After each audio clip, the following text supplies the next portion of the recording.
If I screw up the lead, she just very quickly follows what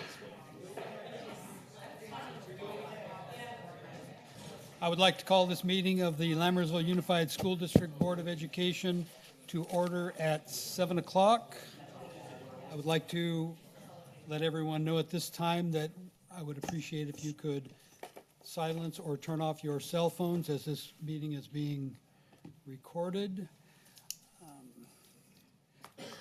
Please rise for the Pledge of Allegiance.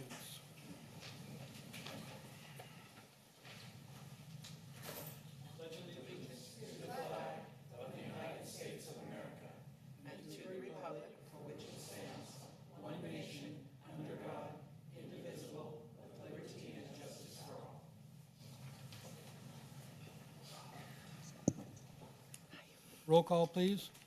Matthew Balzerini. Here. Colin Clements. Here. Ann Goodrich. Here. Sharon Lampel. Here. David Pombo. Here. Simran Gunsi. Here. Approval and/or corrections to the agenda. There are none. Move to approve the agenda. Second. All in favor? Aye. Opposed? Motion carries.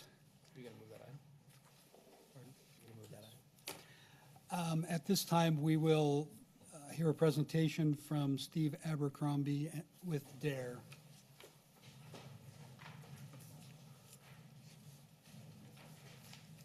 Good evening. Thank you for allowing me to come here. I just wanted to give you a quick little information about the DARE program. I've had the pleasure of seeing some of you at our DARE graduations. I appreciate the support. So DARE, real quick, was started in 1983 in the city of Los Angeles. It is now taught in over 40 countries. It is a 10-week program that is taught to every fifth grade classroom in Lammersville School District, TUSD, Jefferson. I teach in approximately 77 fifth grade classes a year. It's not just a say no program, which a lot of people think it is. We talk to the kids about making wise decisions. We talk to them about building their self-esteem, how to deal with peer pressure. Most importantly, nowadays, we talk to them how we deal with bullying. That's covered in 4 of the 10 lessons. The important part of DARE also is building a relationship between a police officer and the students. Because unfortunately, police, a lot of times in the public's eye, get a bad name when a couple of them make a mistake. And so this way it allows me to go in the classroom and show the kids the police officer in a positive light. So it's real important to do it in a classroom setting because that allows us to have a much better building of our relationship. But then we also have the kids do role playing with each other, putting them in different situations. And it's not just about saying no to drugs. It's if a classmate's asking you to cheat on a test, or if you're at a store and a kid's asking you to steal, or if you see someone getting bullied, how do you deal with that? So it's really great that I have some awesome teachers here in Lammersville that allow me to have that time in their classroom.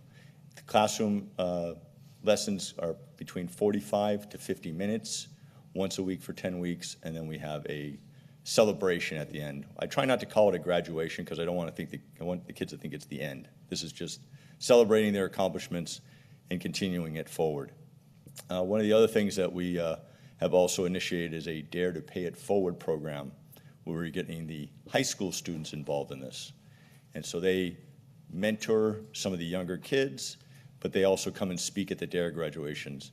And it's great because the kids get to see somebody who's close to their age, not some old guy like Mr. Pombo, no, up there talking to them and telling them that what they learned in DARE and how they've used it in their years in high school, because that's the important part, is for them to take the information and carry it forward. So I'm always available. It's real easy to get a hold of me. I'm at the Tracy Police Department. They know where to track me down, but you can always get a hold of me. Well, she has a great way of tracking me down also. If any of you have any questions, again, thank you very much for your support over the years, and I look forward to having another great school year with you. And as I've told you before, I'm an advocate of the DARE program. I've been the classroom teacher in 6th grade in a different district where the DARE officer came in, and that relationship is phenomenal. Could you do us a favor and make sure that Noel gets all the graduation dates this year? Absolutely. Because I felt bad that I always try to make it, and I missed a bunch last year because I didn't know about them. I will make sure that she's Thank the you first so person I much. email. Thank you. For the board, I've been in contact with Officer Abercrombie because of that very thing.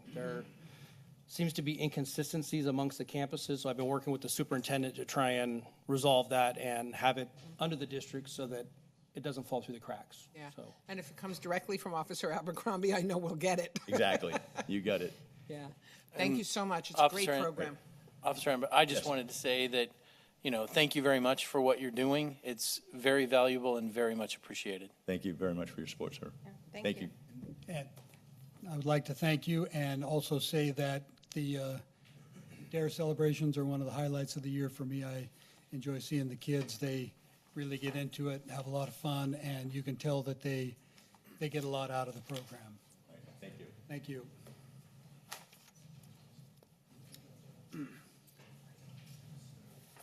Committee reports, facilities report.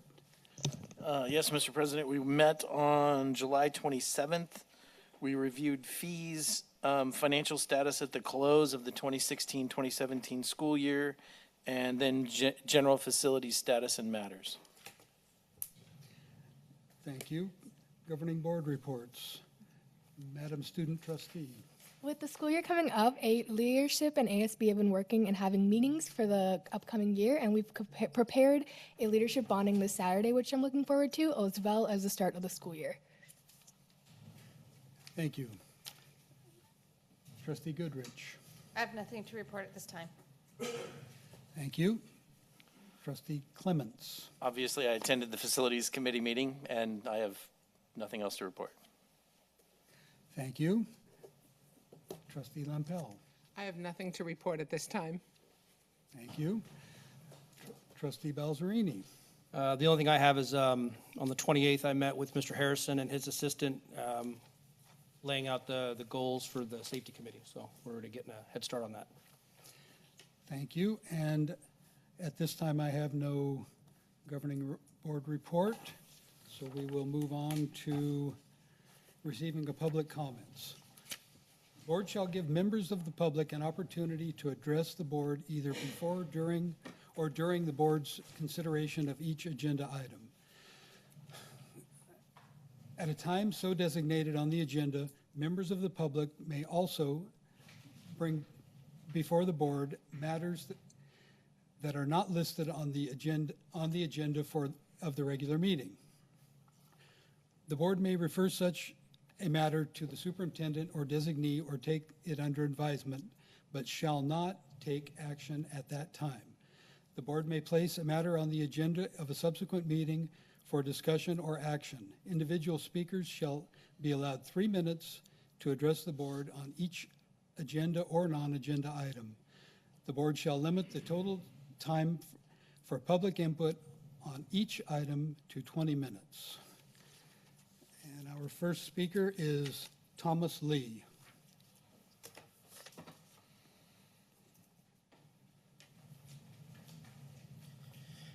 Good evening, governing board members, Dr. Nicholas. I'm Thomas Lee. I am the 7th, 8th grade science teacher at Altamont. I would like to start off by saying I'm very excited for the 2017-2018 school year. But then on the other hand, I'm really frustrated and kind of stressed out, which is not really a good way for me to begin the school year. The status of my floor, which I realize that you guys have been on top of, and you've been working very closely with facilities to try to fix the problem. I was there this afternoon to see the status of my floor, and it is about halfway done. I talked to the workers there, and they said possibly tomorrow afternoon. I was hoping at this point to be able to get into my classroom tomorrow, which obviously is not going to happen because they're not even close to getting ready to lay the final linoleum down. It's very frustrating for me as a teacher to walk onto campus and see my colleagues and things prepping their classrooms, getting ready, when I can't. I can't even think about putting my cabinets back on the floor, getting my tools, my printers calibrated and all that stuff. You know, as a science teacher, there's a lot that I need to do to get ready for the school year. I need to get my specimen tanks ready. I need to get my my electronics equipment ready and calibrated. And at this point, I'm going to be crunched for time because, as you know, the teachers go back on Monday, but Monday and Tuesday are, you know, in-service days, and then that gives me Wednesday. And plus, on top of that, Altamont has their back-to-school night Tuesday night, so that really gives me a crunch of time that I need to try to fit everything in. Again, I appreciate the fact that you guys have been on top of it, And, but as a teacher, I mean, this has been an ongoing thing, 2.5 years now, where the flooring in my classroom has been an issue. And, you know, we've had all summer. This is the second year in a row I've been told it was going to be started at the beginning of summer, that I needed to be packed up out of construction's way so they could have the entire summer to work. And then, again, second year in a row, I've come in the week before I'm supposed to report, and it's just getting started, whatever they were planning on doing. So I just wanted to address the board this evening, you know, to let you know that my frustrations from my point of view. So thank you very much. I'd like to say I'm sorry that we've been yelling at these construction folks all summer, in the spring. I'm just as disappointed as you are. Yeah, and I mean, the thing of it is, if it doesn't get finished, it's going to be a situation like last year where I can't stop in the middle of the school year to pack up, especially this year, because there's no room for me to go if I need to be displaced so they can finish. There's not going to be any room on campus for me to go this year. So they're not going to be able to stop me in the middle of the school year to try to finish what they need to finish if they don't finish it this week. Yeah. So. And additionally, not at all to make excuses, but our marching orders were find the source of the problem and fix it so we don't have to continue having this happen over and over and over again. So that's part of the problem. Right. Yeah, the board and the district staff are maybe not as frustrated as you because we don't face the same dilemma, but it is, we hear your concerns and frustrations. Thank you. Our next speaker is, Could I ask the superintendent something? certainly, When the room is finally ready for Mr. Lee to move in, can we offer him some assistance, like hire an instructional aide for the day or something to help him out? Yes. Thank you so much. He can let Mr. Yeager know, and we'll work it out that way. Thank you, sir. Thank you. next speaker, Chris Guthrie.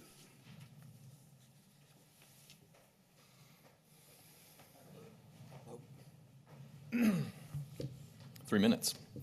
All right, so a little bit of background. My name is Chris Guthrie. I'm a software architect.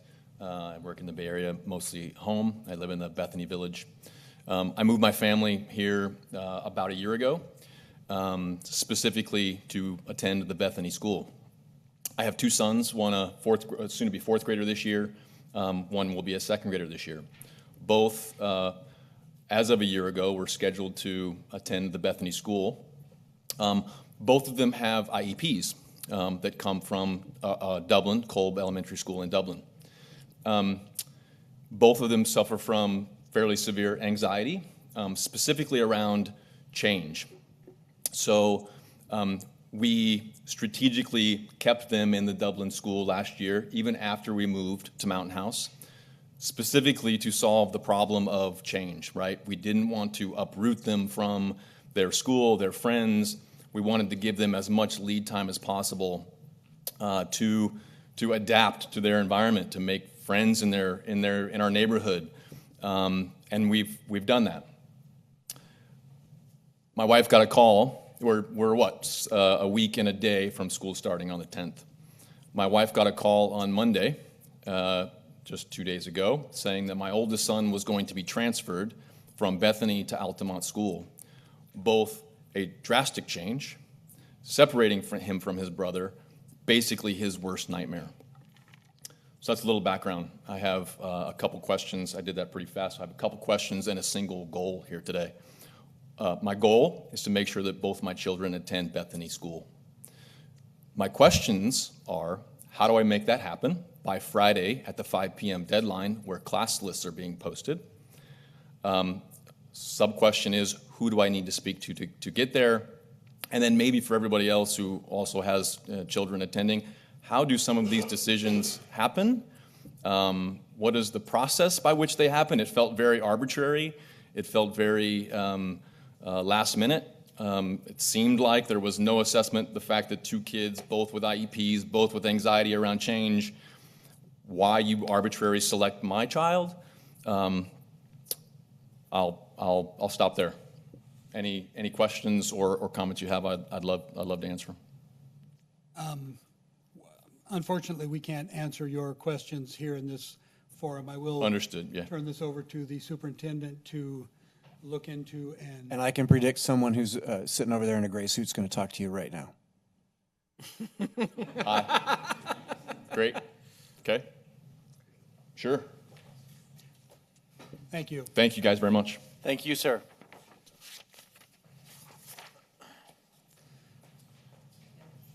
Our next speaker is Corey Strock. Nothing.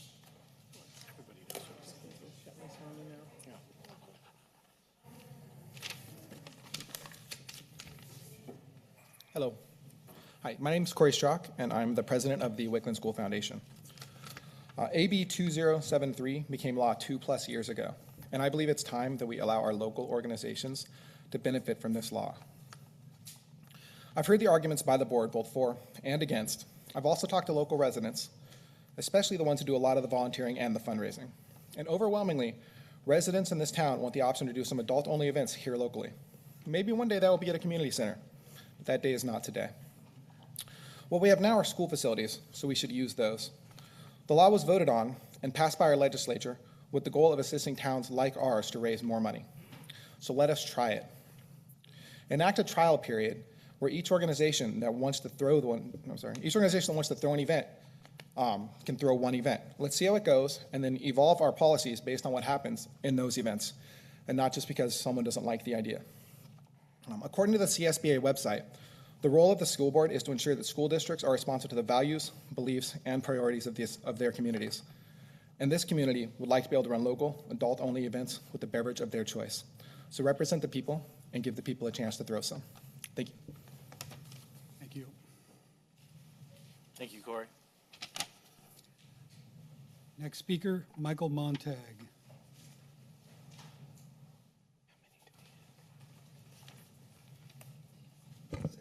Hello, my name is Mike Montag. Also talking about the same topic as Corey. I'm currently serving my second term as president of the Cuesta School Foundation and third year total on the board. Over the past 3 years, we've been able to raise close to almost $25,000 a year for the school. Half of that comes from our auction in the spring, which we've had to hold the past 2 years at Cuesta Park. Recently, we've used some of these funds for two major things at our school. The first thing is we're in the process of a $12,000 upgrade to our sound and lighting in anticipation of having some plays on our stage at the school. And we also just purchased 6 dot and dash robotic kits along with iPads and curriculum for over $6,000. Unfortunately, raising the majority of these funds at our spring auction involves the risk of planning it off-site, which means we have to start out by writing a check for $5,000. It gets us our tent, our tables, our chairs, permits, etc. Previously to doing this at the park, we had it at the school, and it was a struggle every year to raise even a couple $1,000s. Moving the event to the park has allowed adults to enjoy a beverage of their choice and has made our event more fun and definitely more profitable. Up until now, this has been a discussion mostly around a concept, but not even an actual proposal. What I'm proposing, and it's very similar to what Corey said, is that we allow each foundation one event this year on campus with a board-approved vendor and no one under the age of 21 allowed on site. Let's see how it works and give us a chance to show that we can hold an event in a responsible manner in order to maximize the funds raised for our schools. Thank you. Thank you. Thank you. Next speaker, Shane Nielsen.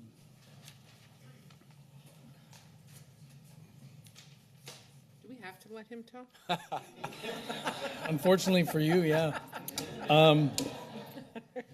Dr. Nicholas, Mr. President, board members, Madam Delegate, I'll start by apologizing for my attire. No one more than I respects what you do and the importance of this, and were it not for other events that I have scheduled in about 15 minutes, I would have dressed appropriately. I'm here to talk about and request that you change your position as it relates to AB 2073. My recollection of the last time this issue was discussed was this board was worried about being a guinea pig. The law is 2.5 years now old. I don't see that this district would be a guinea pig. I'm asking that you support the foundations who would be able to provide to you not only anecdotal evidence, but direct evidence of the benefits of these kinds of fundraising. The Cuesta fundraising events for the entire year amounted to just over $20,000, I believe. And if I'm not mistaken, the Lammersville auction alone exceeds that total on an annual basis. I, for the life of me, don't understand the reasons not to support allowing the foundations. First, they have been nothing but excellent stewards for our students. They have provided wonderful opportunities for them and for adults to try to raise funds. They've provided an additional resource of funds for the students and for this board. As I thought about some of the reasons, I was trying to determine why the board would not want to. And everything I kept running across was either they don't want alcohol related to children, but there's the Lammersville event. They don't want children present, but those issues can be resolved. In the end, I'm asking you not to continue to punish our community and our foundations for the ineptitude of the Community Services District and the greed of the developers who won't build facilities. Give them the opportunity to show that they will continue to be good stewards for our students and our community. Give them a year, show them what they can do, show you what they can do, and allow them to provide these students with the additional resources that you know we need.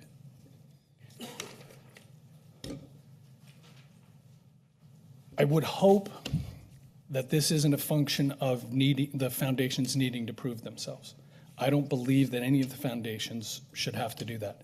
I believe they are in unison in supporting this, and I would ask you to listen to their voices and discuss this change and allow it to take place. Thank you. Thank you. Thank you, Shane. Thank you, Shane. Next speaker, Vicki Beckman.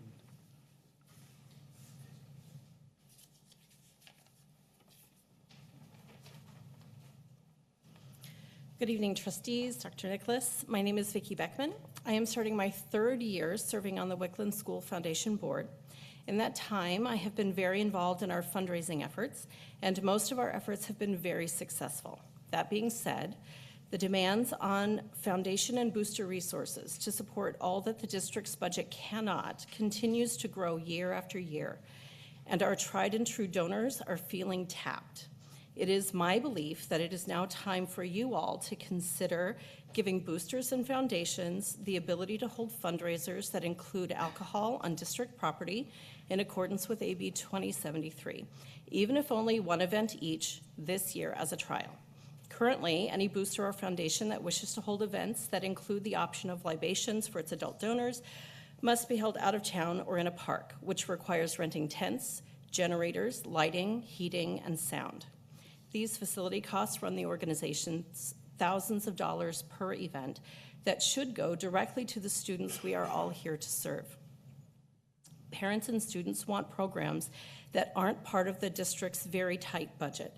They want STEAM programs like the very successful Science Olympiad program, which is only partially funded by the school district.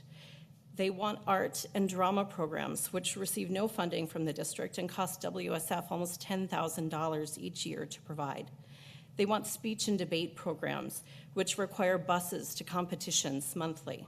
They want computer programming in our K-8 schools, which for Wickland required the purchase of robots, iPads, and curriculum. Our parents want Playworks to foster a more positive playground experience, allowing for an easier transition back into learning. But with a $23,000 price tag, we need to up our fundraising game, reach new donors, and lower our event overhead, and only you have the power to make that happen.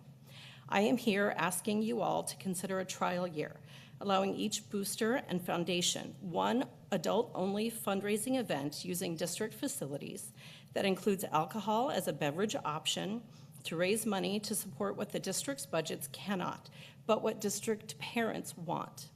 I'm asking you to allow our potential donors to feel more comfortable about attending such events because they are within walking distance of their front doors.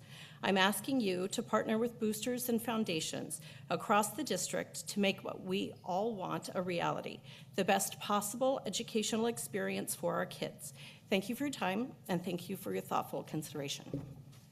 Thank you. Thank you. Thank you, Vicki. Next speaker, and I'm probably going to botch the pronunciation of this, Tirza Stenner.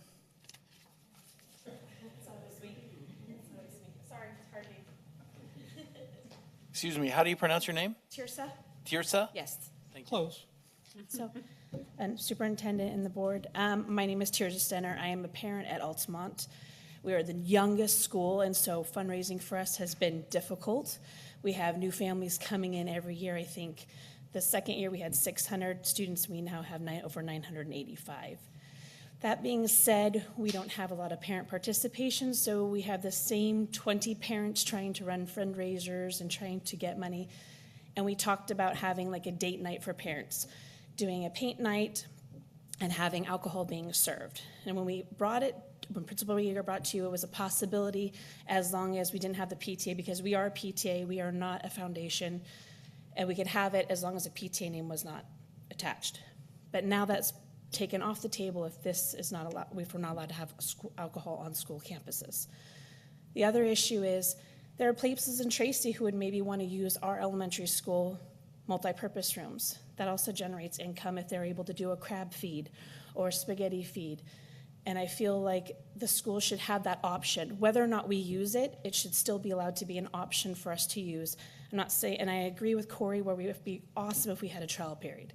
Let us prove to you that we as parents and foundations and boosters are able to have an event, have it be proper, and have no liabilities. Thank you for your time. Thank you. Thank you. Thank you. Next speaker, Tristan Chabot.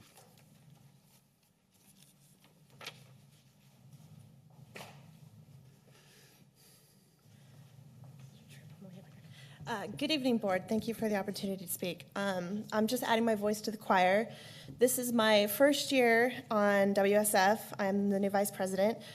I just want to add my thoughts on allowing us to have alcohol served at adult-only events and helping our fundraisers.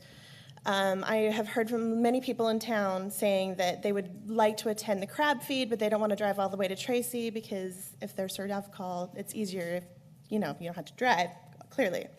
If we could move crab feeds and other things, and we have an adult trivia night we'd like to do at the schools, it's just easier. You can walk anywhere in Mountain House, and it's safe. But that just generates so much more money for our foundations and all the amazing projects and programs that we want to do and keep doing and helping our kids in our community. I'm for a trial period, but I'm also for let's just go for it. It's already a California state law. I think we should be allowed to fundraise in the way that we see fit. Thank you for your time. Thank you. Thank you. Thank you. First off, I would like to say that thank you to all of you for all the efforts that you put forth in the foundations and PTAs in the district. I know how much work it is to put on events, whether they're here or somewhere else, to generate funds, to generate interest in other parents in events to get them, to make them a success. Also, I would like to say that contrary to popular belief, this board's role and duty is not to vote the way that people want us to vote or the way that we want to vote. Our duty is to vote, to take all the information given to us, including opinions, and weigh them and then vote according to what we feel is best for the district and for our students. This matter will be brought to the Facilities Committee, which I am the chair of, and we will come back with a recommendation to the full board at a later date. It may not be the recommendation that you're advocating for, but it will be the recommendation that the committee feels is best. There will be a vote, and then it will be the will of the board, however that vote goes. Again, thank you very much for your time. I wanted to say that I wanted to thank each of you for two things. Number one, I really appreciated the way that you brought your thoughts and comments to the board without emotion, without accusing or whatever, just stating your beliefs and your desires. I really appreciate that. And number two, I wanted to say, that having been on the Cuesta School Foundation, Wickland School Foundation, Bethany School Foundation, Athletic Boosters, VAPA Boosters, boards, I really appreciate all of the effort that you make in raising money for our children, and how I also appreciate how difficult it is having had to cancel events in Tracy because of lack of participation. So I definitely understand your plight, but as President Pombo said, it's even having experienced that, it is something that we would think very carefully about. So, and we will, but we'll think about it and make the decision that we think is best for the district.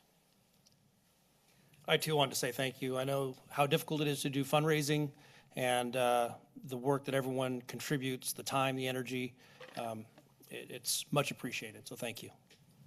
I think the entire board appreciates all of the work that all of the speakers and the rest of your foundations and PTA boards put in for our students. Again, thank you very much. Item 8, consent items for consideration. Approval of governing board meeting minutes, regular meeting, July 19th, 2017.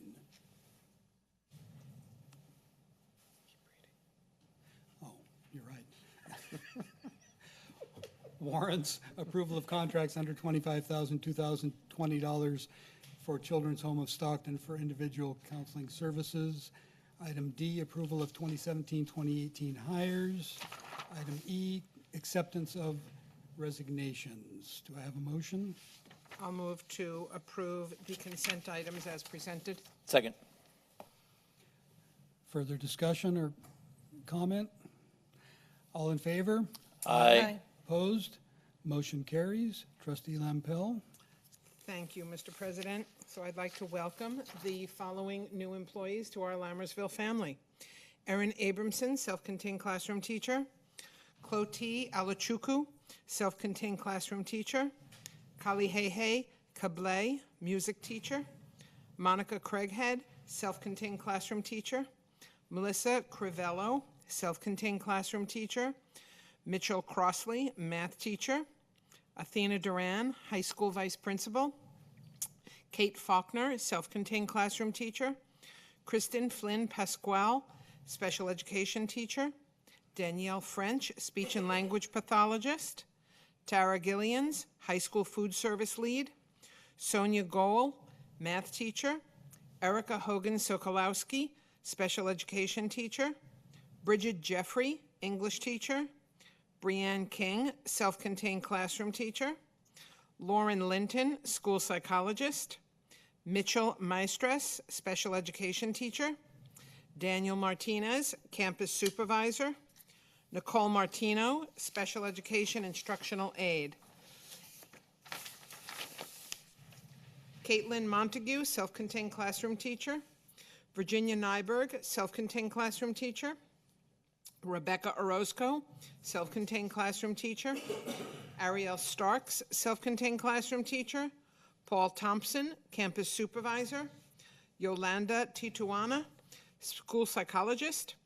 Robin Vega, self-contained classroom teacher. And Kristen Ward, self-contained classroom teacher. Our HR department has been busy. Welcome to all of those folks to our Lammersville family. And can I express my appreciation to Trustee Lampel for getting her mouth around some of those names, because I never could have succeeded. Practicing these names over the weekend, yes. Item 9, district administrative report, superintendent's report. Dr. Nicholas? So I have a short update, and then I'm going to give a presentation from the podium.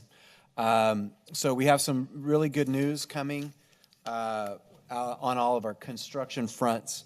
I was told today that the Learning Commons, which used to be called the library, may be in our possessions as early as mid-September. They're drywalling the ceiling portion of some complicated curvature and such. They were excited about that. That the outside color coating is beginning to be put on the theater, and that they're going to, in September or so, but by mid-October, the seating region in the theater, which the slope and the chairs are going to go on, will be in. DSA has approved the pool solar heating mechanism, which will be a shade structure. We're going to be bringing forward for formal approval next board meeting, but pending board approval, the snack bar restroom projects, there were 3 of them. One is a restroom storage area out in the field. Could be done as soon as December with board approval. And then I want to, in general, just address the Altamont classrooms. And from what I was told by the contractor, number 1, work is being done on the classrooms, and I can tell you that that is true because I've been in the classroom. Was it 2 days ago? And I know that Mr. Harrison has been there a couple of days as well. We're getting the sealer on the floor whether we need it or not, and that's being funded by Turner. So that is a necessary process to put down the flooring on top of it. So that's just one step. I also met with Mr. Clint Williams, who is the supervisor of the supervisors, higher up the chain of command today. Turner will be addressing the board at the next board meeting. I've expressed the concerns. Thomas, I spoke for you. I spoke for the district. They're very well aware of the seriousness of this. Number 1 priority right now is that we get Thomas and the TK class ready to go for the school year. I believe that'll be done in the next few days. I can't give you a specific day on that is. So that is the Altamont update today. We have lots of other projects we're going to present to you in the next few minutes. So they will be here on the 16th. Mr. President, a question regarding Altamont? Certainly. Did they find a leak? They have not presently found a leak. There is a very detailed and lengthy explanation for that, but I can tell you at present there has not been an identified leak that can be solved. Okay. So I am going to request, at the risk of possibly using some unprofessional language, which I'm going to try very hard not to, I want you to scream bloody murder at whomever you're working with. It's unacceptable that Mr. Lee has to come here and talk to us, and my frustration is not with school district administration, employees, or anything. We were promised this room would be ready for the new school year. That includes Mr. Lee being able to get into his classroom. I've been a classroom teacher. I know how important that setup is, especially for middle school science. I can't even imagine the work that goes into that every single year. They have not kept their promise. I have a bigger concern. If they haven't found the leak and they seal the floor, it's going to happen again. We're going to have this problem all over again. And I'm getting to the point where I'm pissed off. I'm not just angry. I'm moving beyond angry. I'm moving into pissed off. And this is unacceptable. Absolutely unacceptable, which is why I requested that we give Mr. Lee some assistance, but that does not answer his concern. He still has to rush to get his room set up, and I'll stop there. I have another. I could go on for hours. I have another clarifying question. I'm assuming, but I want to confirm that the decision has been made not, even though we couldn't find the leak, not to reroute the water, to essentially move around any possible leak, that we're not doing that. Is that correct? At present, what's going to be done is the flooring is going to be put in so they could start the school year. If a leak is found and requires rerouting, it will be fixed. So presently, okay. I can't answer their questions. They're coming here to answer all the questions. And everything you're saying, I want you to say. I will. But I said it today, and they know what they're coming to answer to. But we got to get Thomas in the classroom. So that was the priority. That's the priority. And then continued work will happen, I could promise you that, to find a leak or whatever the source of the problem is. But the classroom has to be going for them to start the school year. Did that answer your question, sir? It answered my question, but the reason for my question was because I had a comment and I wanted to make sure I was correct before I made my comment. All right, there you go. And so my frustration is not with the district. And actually, I appreciate Turner Construction, and I think the high school is looking great and all that. But I am a little bit frustrated that Turner is coming to speak to us essentially after the horses left the barn, right? The board, we essentially get no voice in what is happening. They're going to come to us after the school year starts, so it's too late to comment, question, give direction, ask for, a different avenue. And maybe I'm stepping on your toes, Mr. Superintendent, and if so, I apologize. I'm just saying, they're coming after the school year starts. I recognize your frustration. I made the decision to get the classrooms ready for the first of the school year. And that was the right decision given the timing. So I get it. And that is absolutely the right decision. But then they're going to have 5 very angry voices saying, "We told you so," when there's a leak again. Right now, it's dry, there's no water, there's nothing. So when environmental changes happen again, we're going to have a problem. One other, I can't say anymore. one other clarifying question. You said that Turner will be paying for the sealant. I'm assuming what you meant was they will be footing the bill for the sealant, the floor, the subfloor, the everything that. Correct. This is being handled as something that didn't go in right. Okay. Thank you. So I have some good news, but I want to make sure that you guys have anything else, because I'm writing good notes. But it's been taken very seriously. I promise you. We know that, Dr. Nicholas. This was not on you or district staff. You could remind Mr. Barry Owens that he sat up here and said that the flooring and the carpets would be reinstalled in July. July has come and gone. And Mr. Lee's not in his classroom. Okay, so we made a decision to upgrade an important part of our theater, which was to take it from 2012 technology and upgrade the lighting to LEDs. The original thought that it was going to be a very expensive project because the start point and end points we thought were all going to have to be replaced.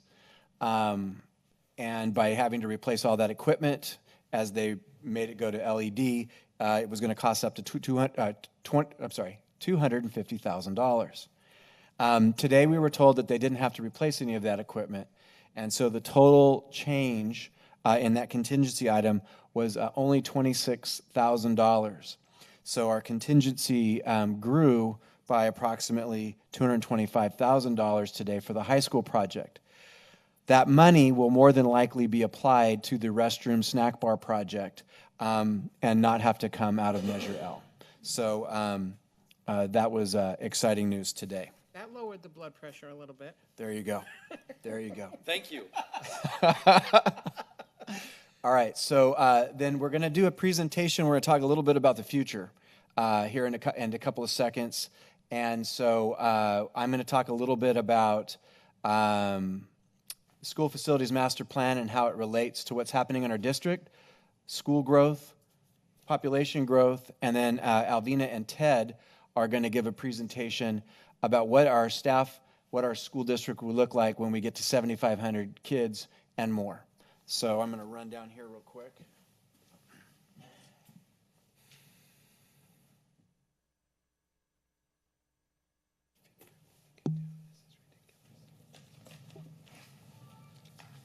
So good evening, Mr. President, board members, Madam Student Trustee. It's my pleasure tonight to speak to the School Facilities Master Plan. It's an interesting journey to find and read all of our documents that are part of what is the master plan community known as Mountain House. I have tonight, just to show you, two of the key documents I'm going to talk about. This one is called the School Facilities Master Plan. We found it in the district shares in an archive. It was passed on September 16th of 1998. But when you read it, it's really very interesting, thoughtful, and well thought out projection for what Mountain House schools would look like into the future. This document is called the Ed Specs, or the Education Specifications, and it gets into more of education programs and building programs and how they align. So what I'm going to talk about tonight is the need to upgrade and modernize both of these two documents. and also talk about the need to review our student generation rates out to full build-out. We're looking at a period of growth in the community that if there aren't any economic slowdowns, it's going to be rapid. It's going to require multiple schools to be built. So we want to make sure that when we upgrade the school facilities master plan, we're doing it from a look in the year 2017 to full build-out, which is predicted to be around 2030. So what is the purpose of the school facilities master plan? It's to document your existing facilities, but within the construct of your short and long-term building needs. It's to demonstrate how we're going to fund the schools, our current revenue streams, and future or new funding streams for the district to be able to keep building these programs and building these schools. So when you consider that the last time it was done, it was 1998, and we haven't found any evidence in the archives of any updates, it's long overdue. Second, you have your ed specs, which I talked about a little bit, but really it's about what is the school district's educational plan and how does it align and relate to the building plan. So if you're going to have a one-to-one school district, what are the configurations of classrooms look like, libraries, computer labs, and the like. This has been updated, but it's been a piecemeal process, a little bit of here, a little bit of there. We want to do a comprehensive 2017 look at our building needs based on a school facilities master plan, and then also and to update it so that it reflects what we're trying to do and what we're going to try to do over the next 10 years or so. It also clarifies the needs and desires the district has in moving into the future, and ultimately it ties the total number of schools that need to be built. So they're two very important documents that got put on hold essentially with the economic collapse and with the change in the building that's going on in our community. It's time to update them. So then we have our mitigation agreements. We talk a lot about those, and within those are specific plans. And so as the master plan develops and the specific plans are born out of that, those two documents have to align, and that's the rules in how we do things. We build things and we make decisions. But a couple of important pieces to that is as the district grows, there is a benchmark-based document called Exhibit B, which identifies additional support items and support facilities that the district will need to put in place as the district grows. So some of those that are identified in Exhibit B and that are associated with the ed specs and the school facilities master plan are maintenance and operation needs, possibly a transportation, but courtyard, warehousing, food service, service vehicles, administrative offices, and support facilities such as a training center and things like that. So it's really important that as the district grows, the needs of the adults grow because the adults are the ones that have to service the kids whose student population is growing. So this is Mountain House. And so if you take a look, I'm going to make some reference points in the next few slides, but right above Trustee Clements' head here, so sorry if I hit you with the laser. That's neighborhoods A and B. And then we move up here, and you have D, which is called Cordis Village now. Hanson Village, which is, we just broke ground on a school. Wickland, Bethany, Altamont, Cuesta, and two schools to be named later known as K and L. Okay, so the master plan is really important because the master plan is the rules that the county approves for how we do business of building this master development. And within it, there's three specific plans. Specific Plan 1 is the original one, and that covered the schools Wickland, Bethany, and Altamont. Specific Plan 2 is the largest one. It covers Cuesta, Hanson, Cordis, schools in neighborhood K, L, and if there were to be a school in the age-restricted, now identified areas known as I and J. And Specific Plan 3 is a little bit unique because, bless you, because it incorporates the far eastern portion of neighborhood D and neighborhoods A and B. So that's a very important part. So the rules and how we do things ties along to that.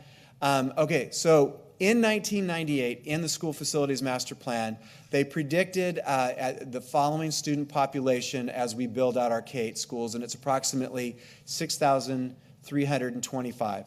It's really important to note that if there's anybody out there with a calculator taking these numbers and trying to balance them out, these are all numbers out of the document. One of the flaws in the document is you could read a paragraph and it says one number and go to a table right below it and it says a number.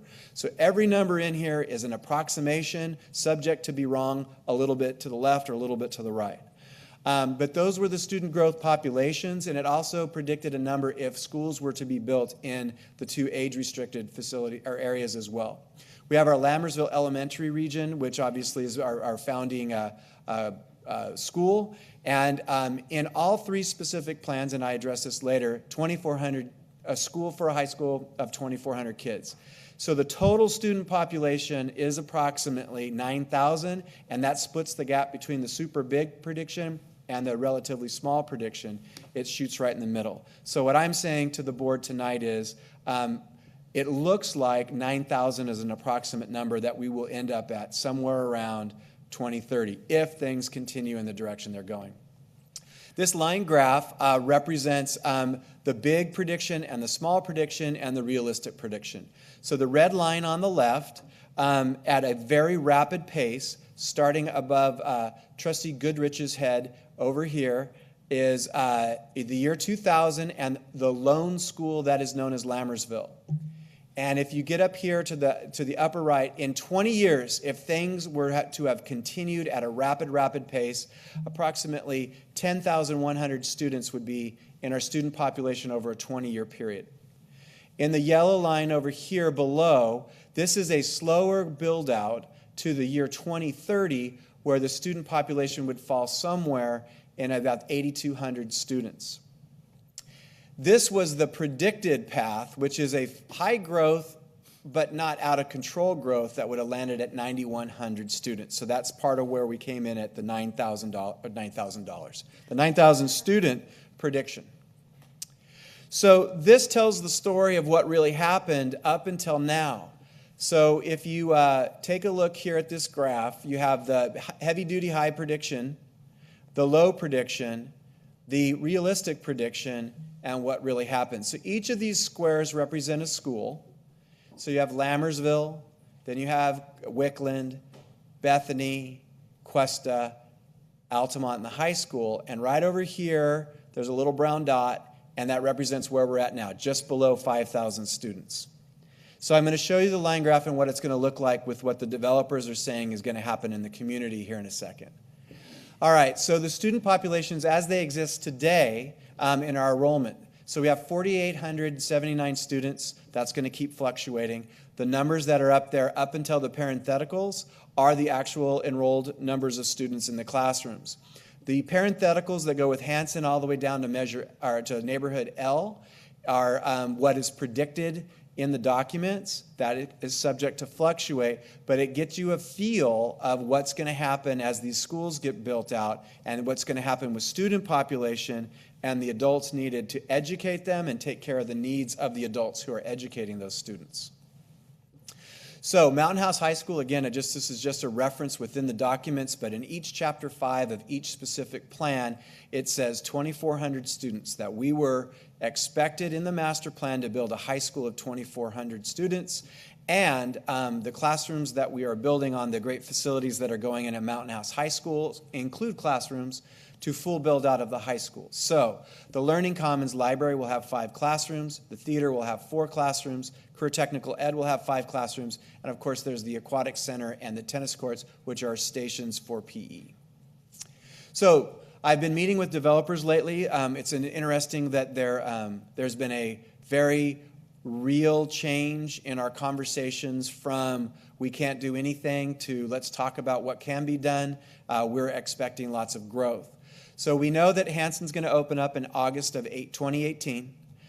We are predicting now that we will need to open our Cordis Elementary, or Neighborhood D School, in approximately 2020, 2021. But here's kind of the twist. We always knew that Cordis and Neighborhood AB School, one or the other was going to be built first. But now that Cordis is clear with their building model homes, that it's really, really important that we start to get to work on that. We're doing some work on that tonight in the board agenda. The twist is this, is that I've been meeting with Jerry Camilos, who's the principal owner of all the properties, neighborhood A and B, and he is on pace where we would need to have a school somewhere there in the 2022-2023 region. But in meeting with CalPERS's representative, IHP, they are planning to build over in neighborhood K, which is across the Byron Highway, over the bridge to nowhere, which will become somewhere, wherever it is. And they too are planning somewhere in that same timeline, maybe a little bit later. So the possibility exists that building and designing schools over the next 4 or 5 years, 5 or 6 years, is a very real possibility, barring no economic slowdowns. And that's coming from the people that never say anything unless it's already in the works. So this is my favorite line graph and the last line graph of the evening. So if you take a look here again, you have the massive growth prediction from 98, the slow growth prediction over 30 years in 98, the more realistic growth, and what we... Did I do that? Okay. I was so excited that I hit the wrong button. All right, so if you look right here where I'm circling, where the brown dot is, you have all the schools we've already announced. Then look at the student population growth. Hanson comes in here, Cordis, the AB school, K, L, and then full build out when you consider all the high school kids that will come in with those schools.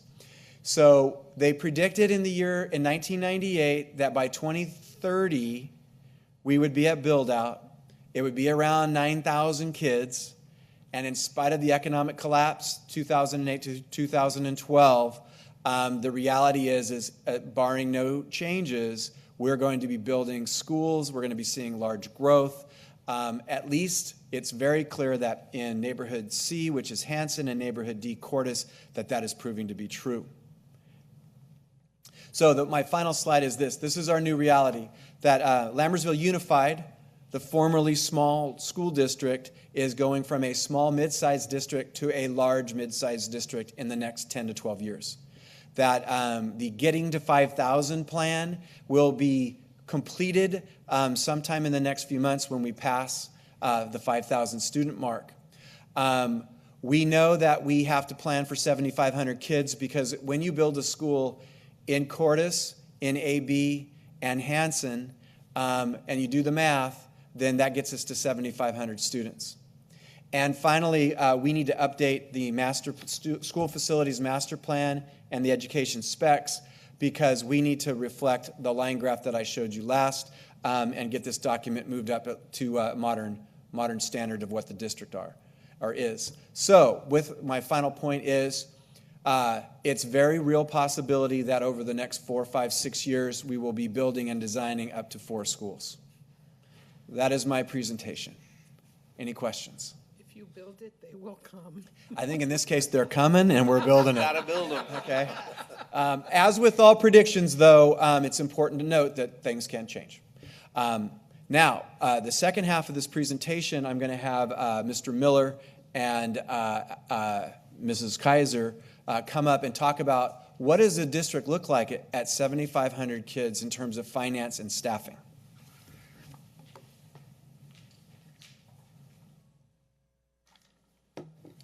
Hello.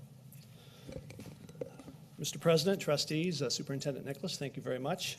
So Ms. Kaiser and I would like to just tag on to the end of what Dr. Nicholas just presented, and I think it's apropos to have a wave through our presentation. As you'll see as we go through this, in many ways we are riding the wave, if you will, with the growth that we're going through, and then we're staying ahead of this wave, or at least attempting to stay ahead of this wave with the future of our district. Bless you. So what we were charged to do was look at our potential growth as we move forward. And as Dr. Nicholas has pointed out already, that growth is a moving target in some ways.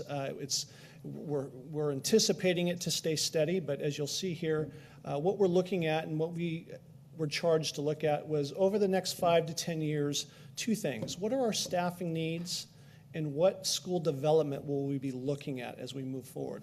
And so in doing so, we took some things into consideration. One, we know that Mountain House in the Lammersville Unified School District is rapidly growing. It's a steady growth. Anytime you step out of your door in the morning, you see a new house going up somewhere, so you know it's happening. It's easy to see.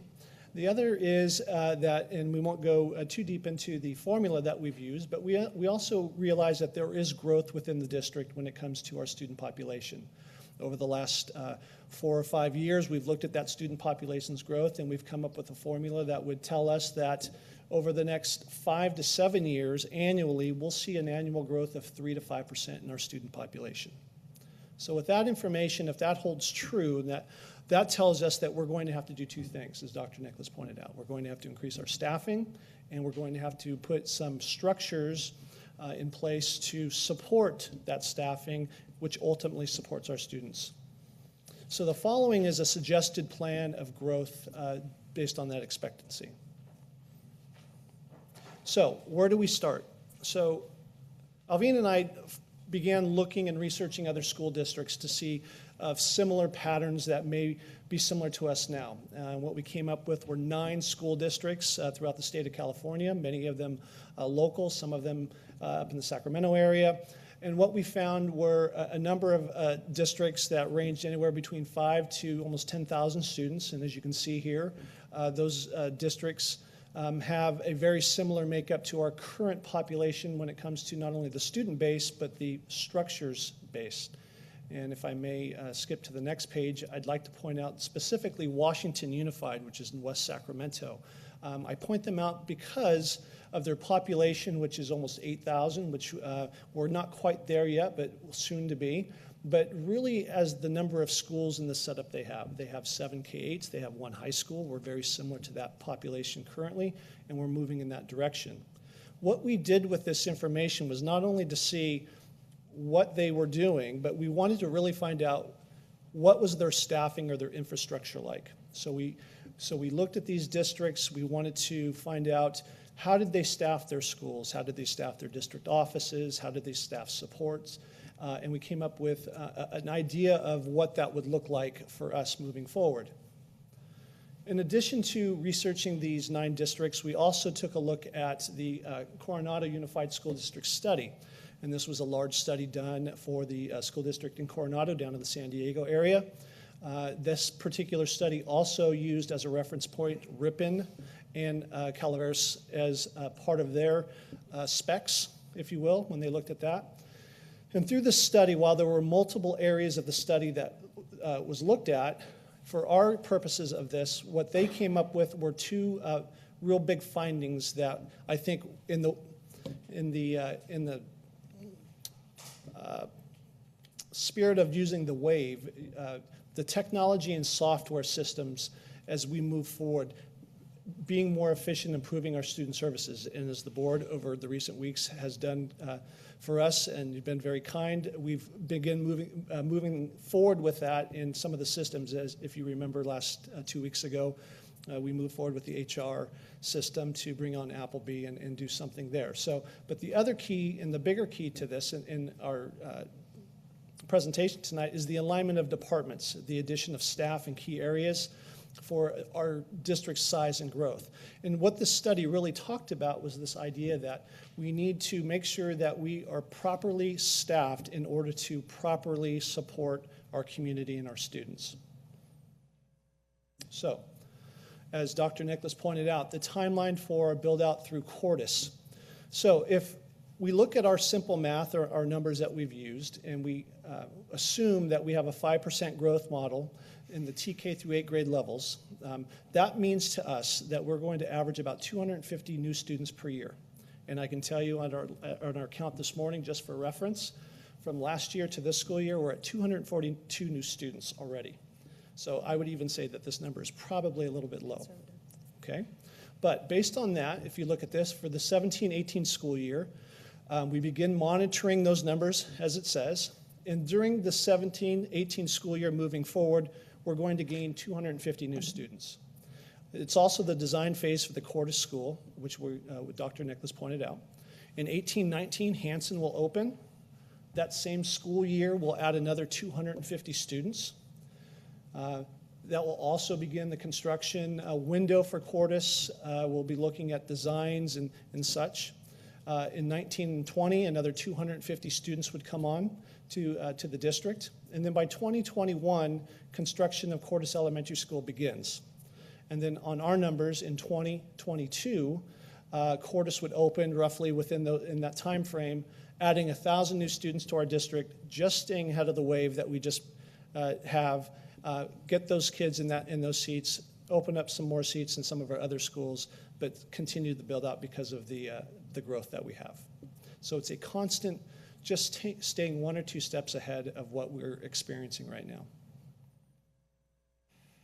So as Dr. Nicholas described, that once you get to school in place, I also have to be thinking ahead of the game. And in multi-year projections, I need to make sure that I include the cost of what an elementary would need to operate.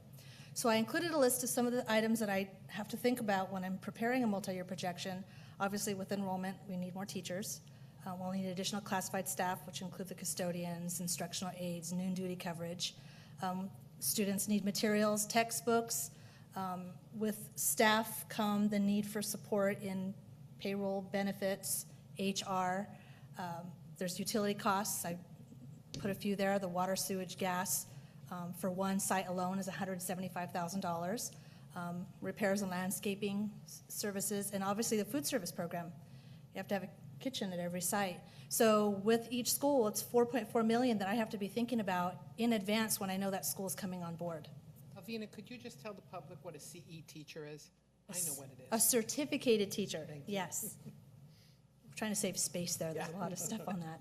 Next slide. And as we discussed, we have 425 employees currently right now with 4,879 students. When we get to 7,500, you can see the growth there in employees alone that we will be needing. And with those employees, we will need to support through the district, as well as a full build out, 10,000. We're looking at staff that will nearly double. When I keep hearing about this growth, I actually get a little nervous, and everyone just says, breathe. It's extraordinary. I mean, just the last 2 days alone with the support, and as you named off the list of employees, there's a lot of support that's needed to be given. Do you have any questions? Yes, I have a question. Can you go back 2 slides? That one right there. How do those numbers match up with Exhibit B? Well, that's a good question because none of these are listed in Exhibit B. All of these items are covered with the general fund. LCFF money pays for everything on that list. Exhibit B pays for construction. They pay for some of the capital outlay, but they won't pay for these items that you see on the list. They're not for instructional programs. I guess I need to go back to Dr. Nicholas's presentation. Based upon the construction is projected in the next few years, how do those numbers relate back to Exhibit B? What I can say is Alvina did a study of what the modernized Exhibit B would be with the increase on the Marshall Swift Index. Yes. And so we have a general idea of what that's going to be. But there's some issues with Exhibit B, as well as some of the needs that were written down in 1998 when it was created aren't necessarily the needs now. So that's going to have to, in some ways, be renegotiated. It's also important, because I know Alvina likes to point this out, that the money that we would get is their fronting money, and that we have to pay that back. Interest. So, so any money that would be generated from Exhibit B from developer fees is a short-term or long-term loan, and it gets paid back. Mm-hmm. Thank you. Could you go forward one slide? So, Mr. Miller, one of your studies showed about our number of classified. It seems a little low for the number of teachers and students that we have. Yeah, so compared to other districts. Sure. So what we've done to just come up with the numbers, because we're speculating at this point, was to use our current numbers and our current students, and we did a simple division of what we have now compared to our student population. We came up with, in this particular case, for every classified individual, they serve, in a simple terms, 31 students. So we then took those numbers, and at 7,500 students, divided by 31, you come up with 241. Now, again, those numbers would be adjusted based on true need and what we're looking at. I'm actually only looking at the current column, and that seems a little low to me. I don't know what your studies compared to other districts, what they're showing for classified. If I can probably throw a little something in there. Remember that we are losers in the LCFF block grant, and we have low percentages of numbers of English learners and low-income students, and often the classified staff grows with the support from supplemental and concentration grant monies. I was just wondering if that stood out compared to other districts, if we thought it was low or average, but you may not have compared that yet. Not that deep, you're correct, but it would be something as we move forward that we would certainly look at much. It's a great question. I think it's low. Can you go back one slide? No, no, I'm just kidding. It's a minor question, but on the cafeteria, the last number where it says staff and food. Yes. And I remember reading the cafeteria report that Yes. Bernie essentially is It's breaking pretty even to a self-supporting. It is to pretty a self-supporting surplus. program. And So it's- is that 200 basically I all guess I probably should have staff? put the cafeteria on its separate line, because LCFF is everything above cafeteria. Obviously, if the food service program is running not in the negative, it would sustain Bernie itself. keeps working her Correct. magic. Yes. Right, so my Yes. question is that 200K all staff then, or? All staff and all food expenses, milk, snacks. But yes, you're correct that there would be revenue that would offset that Oh, particular portion. okay. That's why I was saying I All right, probably should have separated it All right. from the other line okay, items. all right. Yes. Thank you. Not probably, I should have. That's all right. I would just like to say I so appreciate the proactive work of the district and say, what are our needs going to be, not just next year and the year after, but probably long after some people retire. These needs are astounding. It's blowing me away. And I appreciate the hard work behind the scenes to prepare for it. And the board and the administration that takes over in 2030, man, easy street. 3 years before I retire. Thank you very much for the Thank you. presentation. Thank you very much. Wow. I mean, you see it. You drive up and down Mountain House Parkway and down Grant Line. I mean, that road's going to open any minute. It's finally. We don't have to wait for Safeway. Here we go. Maybe we should leave that alone. Okay. I'll go there.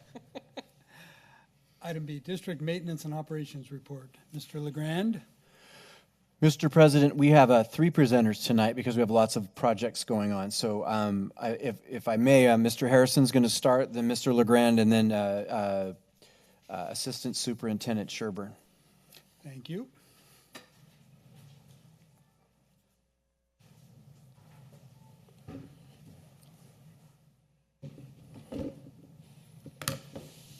Good evening, Board President Pombo, trustees, student trustee, Dr. Nicholas. I'm new to Lammersville Unified, but I'm not new to education. And the facilities that we have here in this district, they're well thought out. They have incredible curb appeal. And I don't say that lightly because I've been to a number of schools, a number of school districts, and when I drive around and look at what you have or we have here, it's pretty darn special. So as I learned the system in place for maintenance and operations, I've begun a system analysis with the goal of building a better maintenance system, with the goal of creating a system that retains the amazing features that we have with our facilities and maintain the function of our facilities. To this end, I've completed multiple walks of all the school sites to evaluate needs of the individual school sites. Jimmy LeGrand and I meet regularly to talk about current projects and for him to educate me on past projects because, I haven't been here. I've been here 5 weeks. And then we also talk about projects moving forward and what we need to look at moving forward when it comes to the schools. Now, to better organize our maintenance and operations program, we have purchased a new work order system called Track It. That new system will allow us to track work orders, and then we'll be able to sit down and look at our efficiency. We'll be able to evaluate what our work orders, what they look like, and in the long term, what our work orders may look like in years out. And that should help us with our staffing and creating a plan to be able to staff our facilities and keep them beautiful, because they truly are.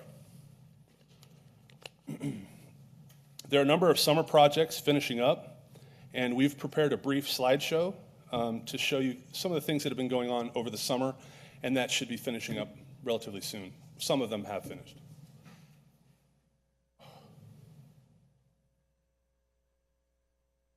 So this is the Lammersville Infinity Lab, which is in progress. The room closest to you was a classroom. The room furthest from you in the picture was the old library. So they're opening that up. This was taken yesterday at the school site. And this is the wall that they're putting up between to create an office for the principal and a workroom for the teachers. This picture here was yesterday. This picture here is today. So they're moving very rapidly. This project got a little bit of a late start because of some problems with some contractors, but these guys are moving very rapidly. This is Cuesta. This is the hill behind Cuesta. I think this is southeast. And you see the before and after of the Cuesta Hill. We've put in new bark and new plants. And it really, the whole parking lot, when you go north and south and east and west, new plants and new bark have been put in through the parking lot, where previously a lot of the plants were dead. This is Altamont Field. When I first came here, Mr. LeGrand and I, we did a drive around to all the school sites, and this school site was it was a concern of mine because the field was brown and it was full of the yellow flowers. It looked like it hadn't been watered. So Jimmy and I got on this right away, and we met with Brightview, and they've come up with a plan to make sure it stays green like this. This picture was taken yesterday, so it's looking a lot better than it did 3 or 4 weeks ago. This is Altamont. So the classrooms that you see, the one on the left and the one on the right, the classroom on the left is the TK classroom. The classroom on the right is the science classroom. And I wanted to show you the slide of what the floor looked like prior to being treated. They bead blast the floor. The slide on the right is the floor at post bead blast. And that's preparing it to put down the surface that was discussed earlier. And then at Wickland, there was a safety concern last year. And to address the safety concern, decomposition granite was put along the walkway. This walkway fills up with students and parents walking their students home, and they would overflow into the street. So the decision was made to put in decomposition granite to give them more space to walk, and it doubles the walking space, and it works out pretty well. So that brown on the right, that's not dirt? No, it is not. And then on the left, that's the front of the school. Jimmy is redoing the front where the flagpoles are. The plants in there were dying, and there was some sparseness from lack of water. So Jimmy's gone in and torn everything out, and new plants and everything will be replanted by the end of the day tomorrow. So the front of the school will be top notch. And that's the summer projects that we have either completed or continue to work on and endeavor to get finished before school starts. So. Is this all coming from deferred maintenance? Most of it is, yes. We're also required to restrict emissions to single stuff. It's basically really fine ground. Jimmy, go ahead. Mr. Harrison, if I can also ask, did you check out the fields at the other school sites? I did. Okay, because last year when we came back from the summer, there was an issue at almost all the sites. Yeah, I've gone through walked every site, every field. There's some chunky parts at Altamont and Cuesta, and I call them chunky because it's where grass has died for quite a long time, and there's dirt and grass, and we're going to work with Brightview to fix that up when the weather changes a little bit because we can't plant grass right now. Right. Okay. Thank you.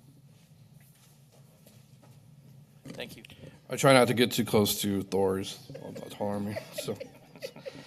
So Something I've been working on, I attended the construction meeting today at Hanson Mountain House High School and the facilities meeting last Thursday.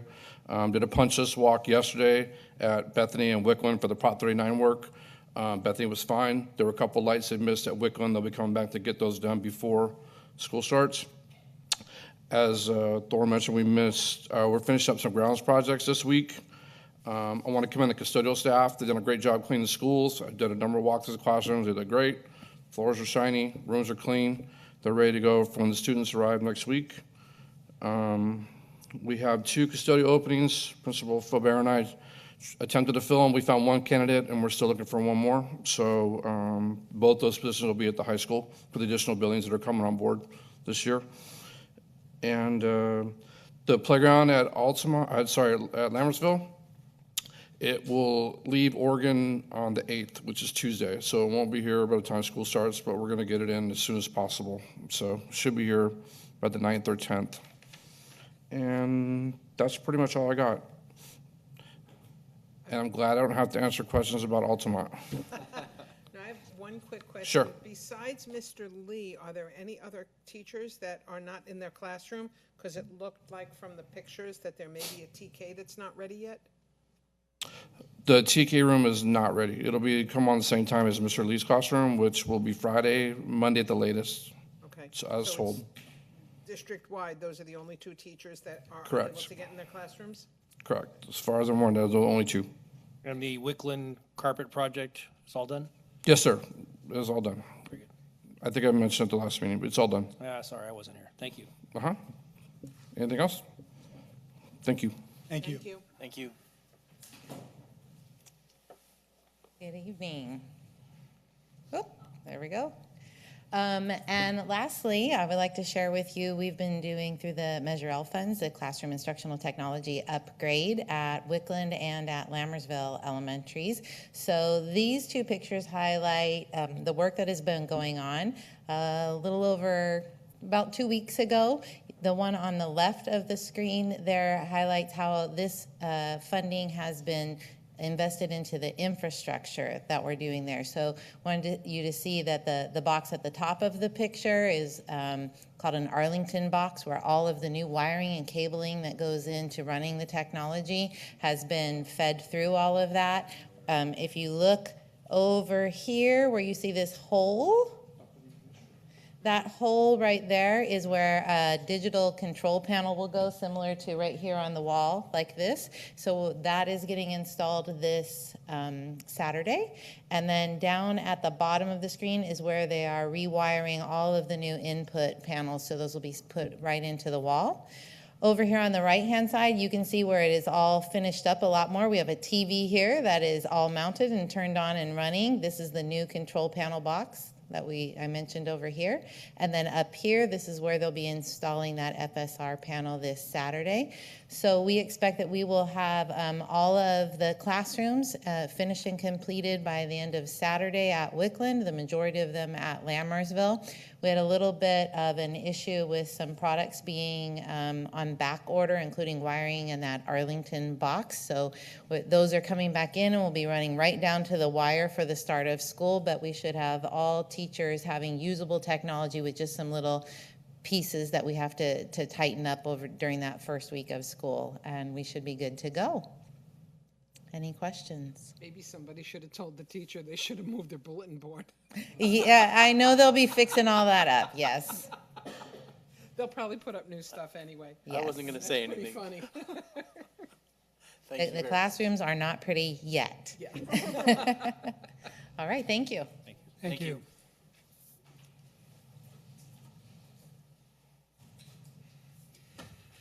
Moving on to item 10, action items. Consider approval of 2017-2018 inter-district transfer requests. Staff report? None. Move to approve 2017-2018 intra and inter-district transfer requests. Second. Further discussion? All in favor? Aye. Opposed? Motion carries with 1 absent. Item B, consider approval of contracts with non-public agencies for school behavioral services, $47,706. Therapeutic Pathways for Behavioral Support One-on-One Aid. Staff report? Again, as much as we try to keep out ahead of it, there are continuing needs for our special education students. This is one. Move to approve contracts with a non-public agency for student behavioral services, $47,706, therapeutic pathways for behavioral support, one-on-one aid. Second. Further discussion? All in favor? Aye. Opposed?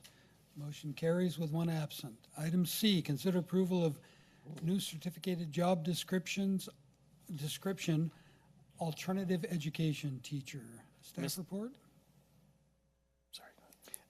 It's simply, we're evolving our alternative ed program. The need now is for a teacher, and this is the job description that will go with the program as the needs come forward.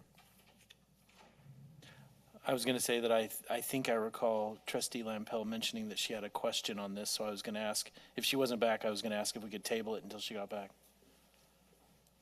On what? The, Item C, the alternative education teacher. No, I'm fine. I apologize. Thank you. Move to approve new certificated job description, alternative education teacher. I'll second. Further discussion?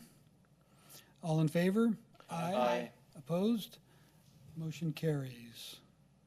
Item D, consider approval of hiring a certificated employee with a provisional internship permit, or PIP, Michael Campos, educational specialist, credential mild moderate, 9th through 12th grade, Mountain House High School. Staff report? We recommend you approve the PIP. I'll move for approval of the PIP. Second. Further discussion? All in favor? Aye. Opposed? Motion carries. Item E, consider approval of temporary certificated hire. Staff report? Yes, we're recommending the hire of this temporary certificated teacher to cover a teacher who's out on leave. I move we approve the temporary certificated hire. I'll second. Further discussion? All in favor? Aye. Opposed? Motion carries. Item F, consider approval of Amendment 3 to the agreement for architectural services from Nichols, Melberg, and Rosetto for the design and construction of construction administration of Altamont Elementary School shade structure. Staff report? So the shade structure was originally value engineered out of the project. We're able to fund that project now. Unfortunately, we passed the deadline for the permits, so this would approve NMR to lead the redesign DSA project through the construction administration to get the shade structure complete and be one of the two projects that we need to finish at Altamont. I'll move for approval of amendment number 3. Second, sorry. Further discussion? All in favor? Aye. Opposed?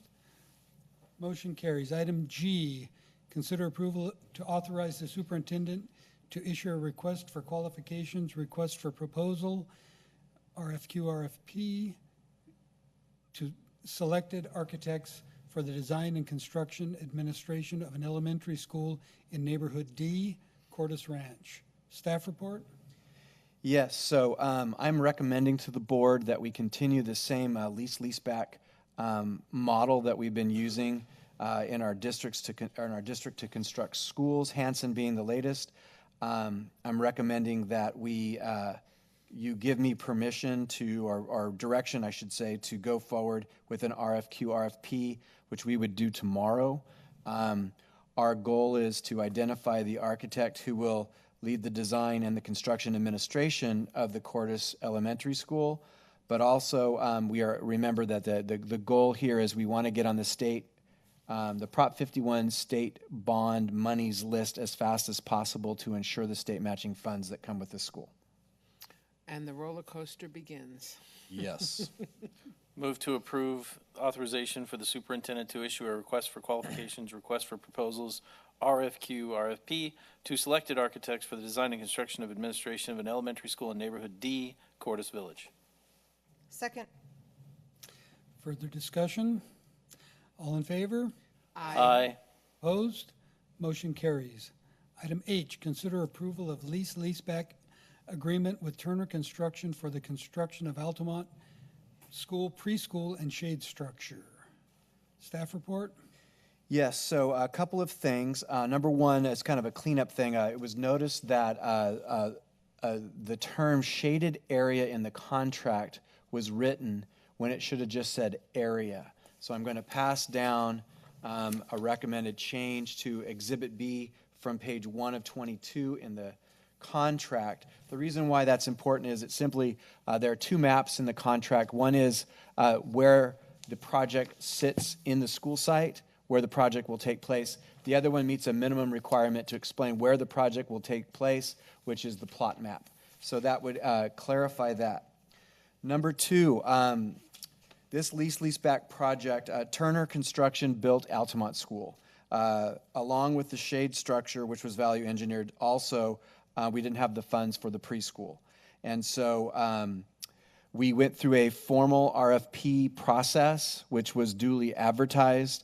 It's a leaseback project with no pre-construction services. Approval of this would allow Turner to complete the project at Altamont, which would finish the shade structure and the preschool.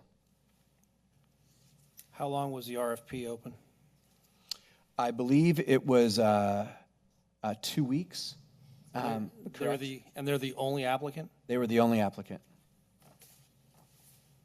Thank you. Move to approve leaseback agreement with Turner Construction for the construction of Altamont School preschool and shade structure as amended in the handout just submitted. Second. Further discussion? All in favor? Aye. Opposed? Nay. Motion carries with one nay. Information and discussion items, board committees, staff report. So last board meeting, I brought forward a concept for restructuring of the board committees. We weren't able to have all board members there, so our President Pombo asked me to bring it back. So if we could go to the next slide, please. So what we're recommending is that the minimum board committee participation would be equal amongst the board members, that we would reconfigure the Gate Arts and Music into a education and extracurricular committee, and then have each board member serve in two different capacities. If you could go to the next slide, please. So what we're recommending is Trustee Lampel and Goodrich would be on the Education Committee, formerly known as Gate Music Art. The DLAC, Trustee Lampel. Safety Committee, Trustee Balzerini. Wellness, Trustee Pombo. Policy Committee, which would be new, would be Trustee Balzerini and Goodrich. And the DAC Committee would be Trustee Clements. And the Facilities Committee would be Trustee Clements and Pombo. The goal here was to balance it out and to update what we're working on. The reason I had this brought back is because I wanted each board member to have the opportunity to see which committees they were recommended for, and if anyone wants to change any, if anyone would like to be added to a committee where there's only one board member on this recommendation, or if any of the board members wanted to switch committees, any of that is open for discussion. Mr. President, I wasn't here, so I do appreciate you bringing it back. I'm interested in continuing on District Advisory Committee as well. Okay. So thank you. I did watch the meeting. I appreciate you bringing it back, if that's possible. That's fine. Any other? Looks good to me. All right. Then we will move ahead with the addition of Trustee Balzerini on the District Advisory Committee. And when can we expect to get some sort of plan as to when these committees will meet? We'll discuss this at Cabinet, and the process will start. It appeared to me, and based on board feedback and staff feedback, there was an appearance at times of having meetings for the sake of having meetings. We want to make sure that the meetings are substantive and worth people's efforts. So we'll talk about it at cabinet, and it'll start to move. Yeah, moving the DLAC to quarterly meetings last year worked out beautifully. We had a lot of participation, where monthly we had hardly anyone. Okay. Yeah. Thank you. Item B, Lila. Lila Maker Space Update. It's an acronym that stands for Leadership and Innovation. Lammersville Innovation, I'm sorry, I would have her come up, but it would take too long. So the Lammersville Innovation and Leadership Academy. Okay, sorry about that. Originally, it was called the Esteem Academy, and I got voted down. So anyways, we wanted just to update, and I'll be a little more clear. I want to thank Mr. Harrison for showing the pictures. Any contractor looking for work has a job. Materials are, because everybody has a job, materials are not really available, and the prices are going up. We had hired a contractor with good timing, and he quit on us. And I want to thank Mr. Harrison, staff, Principal Busatil, who have been incredibly patient and diligent in getting this going. So we lost about 2 weeks, and we'll get that finished right about the time school starts, probably a couple days into the school year. But I wanted to compliment staff on their efforts. The makerspace is going to be incredible, and I look forward to showing it off to the board and the community. And what Mrs. Busatil does with it and her kids is really the important part. But I wanted to compliment staff for that effort. Thank you, and thank you to everyone who's been working on making that a reality. I thought you were going to say they were out there with hammers building it. Almost. Item C, future school design and construction.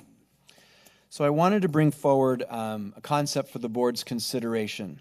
In the presentation earlier tonight about the school facilities master plan, I pointed out that it's possible that the development known as A and B and the development known as K, which is new to us, and the need for them to be a school to be built in those communities as they get developed.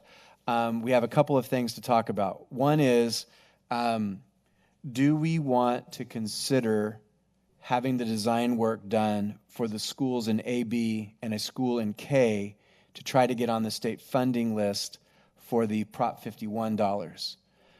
The pro on that is if we get on the list, and we've been told that April of, we want to get on the list for D by the end of 2018, and if we got on the list in early 2019 for A, B, and K, that there would be likelihood that we could get funded with state matching funds.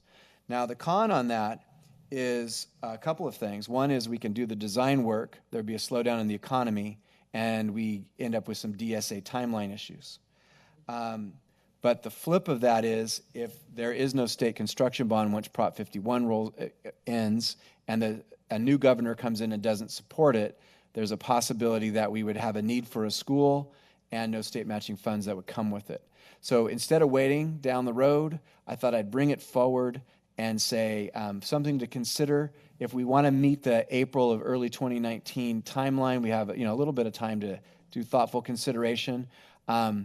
If the board would like, I would seek direction to bring back more information on what this would look like. But I think it's time we start thinking about that, simply because there was no state construction bond from 2006 to 2016. I would definitely like to hear them. I think it's definitely something we can stand to have more information brought forward. I don't think we can afford to delay, given the fact that we're going to keep growing. Politics being what they are, you don't know what's going to happen in Sacramento, but we know what's going to happen in Mountain House, and we're going to keep growing.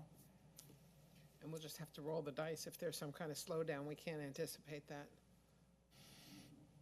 I agree. Yeah, unfortunately, we have to assume that there won't be a slowdown, and if there is, there's not really anything we can do about it. We've got to plan these schools to be ready when we have kids, when we anticipate having kids to fill them, and Yeah, exactly. so it's kind of a catch-22. If there is a slowdown and we don't meet the timeline, we're just going to have to work with the developers to change their Yeah, growth out here. exactly. Also, kind of on the same lines, as far as the next governor, I don't know if you guys saw your email today, but CSBA is going to have a panel discussion with all of the candidates for governor at the annual education conference. So I'm going to use whatever power I have over there to try and see if we can get some questions asked about the future of Prop 51. Yeah, Very good. good. Yeah, they did that several years ago, and it was a very, very interesting event there. We've already done the DARE presentation, so moving on to calendar. Thursday, August 3rd is the LUSD Annual New Hire Luncheon at Mountain House High School, MPR, at 11:30 a.m. Monday through Wednesday, August 7th through 9th is staff development days. There are no school for students. August 10th is the first day of instructional day at school. Wednesday, August 16th will be our next regularly scheduled governing board meeting. In a moment, we will be adjourning to closed session where we will discuss employee discipline, dismissal, release, complaint, consider approval of a long-term leave of absence requested by a certificated employee, 114208, from August 10th of 17 through May 25th of 18. Public employee appointment, employment, evaluation superintendent, conference with labor negotiators, conference with legal counsel, and conference with real property negotiators. Move to adjourn to closed session. Second? All in favor? Aye. We are now adjourned to closed session. Thank you, everyone, and have a good evening. Thank you.